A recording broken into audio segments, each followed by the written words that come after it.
زمان بقى الكلام بتاع زمان اللي هو الصديق مرآة صديقه، يعني ايه الكلام ده اللي احنا محتاجينه في مجتمعنا المخادع اللي احنا شايفينه النهارده. اخر مره عاتبت حد امتى؟ اخر مره قلت لحد ما يصحش انك تكون بتعمل كده امتى؟ احنا النهارده بقينا كلنا بنلعبها بوليتكس. وعلى فكره دي ثقافه الشركات، اسمع كل الناس، ما تعاديش حد، ما تسمحش لحد انه يقول عليك كلمه، فما بقاش الحق عندنا واضح. لكن اذا كنت عايز امشي معاك سكه ومستنيك تمشي معايا السكه، بحتاج في وقت من الاوقات قدر من انك تقول لي ماجد انا عندي حاجه عايز اسالك عليها وراجعها معاك. وهنا حته صاحب صاحبه دي بتبقى question بقى، انا فعلا بساعدك ولا انا اسف يعني بليس الامور معاك. القادة اللي في الكنايس اللي ممكن يلعبوا دور يوديني في داهية، واخدين دور المبادئ بس من حتة روحية. مظبوط. ده الأب الروحي، ده الراعي، ده هو بيتلمذني، فهو بيقول كلام وبيديني مبادئ وبيديني أفكار وبيقف جنبي بطريقة بتبقى مخادعة. امتى أقول بقى إنه هو بيتلاعب بيا روحيا، ايوه وامتى أقول إنه هو فعلا بيجرحني الجرح المحسوب. مظبوط. الدوافع مرة تاني هي اللي بتشاور على الحتة دي، والحقيقة كلنا وانا مش هستثني نفسي قد اكون غلطت الغلطة دي في وقت من الاوقات، انه احنا بنساعد الناس بيبقى في نوع من البريق او من اللذة في ان الناس تبقى بص عليك وبتتعلم منك وبتمشي وراك.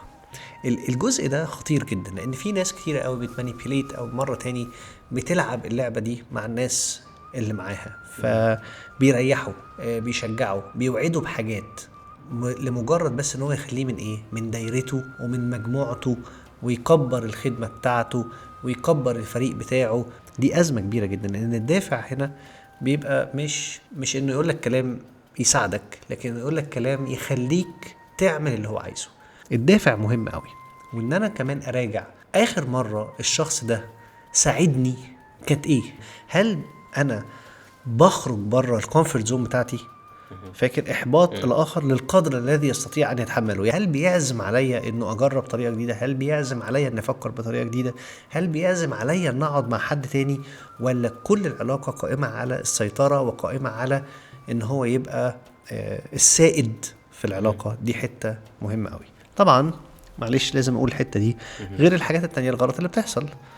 يعني اي حاجة بقى جنسية، اي حاجة تاني فيها انه يعني اسألك على الاسرار بتاعتك، اي حاجة هي ان انا اخترق خصوصياتك وحدودك، كل دي امور ممكن تكون بتحصل ما بين المبادئ، لازم اكون واعي ليها. نتعامل ازاي بقى مع المخادع ده؟ هيحصل ازاي المواجهة دي؟ اتعامل ازاي مع المدير، مع القائد في الكنيسة؟ في مواجهات ممكن ما تخسرنيش قوي، القائد في الكنيسة مش هيخسرني قوي، لكن المدير هيخسرني اكل عيشي، هيخسرني باب الرزق اللي فاتح البيت عندي، فدي مواجهة يعني تخوف. الحقيقة هو المهم في الآخر هو إن أنا أبقى عارف إيه الدور اللي عندي. يعني أنا النهاردة محتاج أواجه الشخص، أقول له أنا مش موافق على كذا ومش موافق على كذا ومش موافق على كذا. فلو أنا مديري محتاج أقول له هو حضرتك أنا مش هينفع ما أطلعش الريبورتس دي في الاجتماع اللي جاي.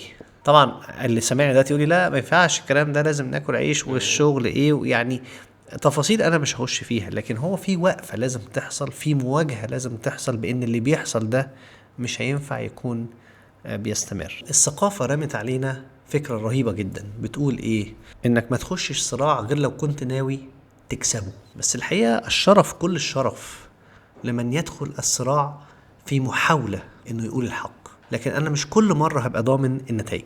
طبعا الحتة التانية يا أمير برضو المهم قوي هو ان انا ادرك ان في مبادئ مخادع طول الوقت وهو عدو الخير. مرة تاني نحن في عالم روحي، فزي ما في ذات حقيقية أنا عايز أعيشها، وزي ما في دور أنا عايز ألعبه، في قوة شر، في مملكة ظلمة بتحاول إنها دايما تستنفذ قوتي، بتحاول إنها دايما ترمي عليا الذات المزيفة، ترمي عليا الأجريمنتس اللي اترمت عليا. وإن ما كنتش في تواصل حقيقي مع ذاتي الداخلية في محضر الله، قد يترمي عليا أفكار. أنا بقول من هنا كل فكرة سلبية، كل فكرة فيها لوم عليا ليست من الله. الله دايما يأتي برسالة بتقول ما تيجي نعمل كذا، طب تيجي نبدأ من الأول، طب ما فكرتش تعمل كذا. الله يأتي دايما بمبادئة إيجابية مشجعة. أما المبادئ المخادع إبليس فهو الكذاب وأبو الكذاب. إحنا لازم نكون واعيين لهذا المخادع.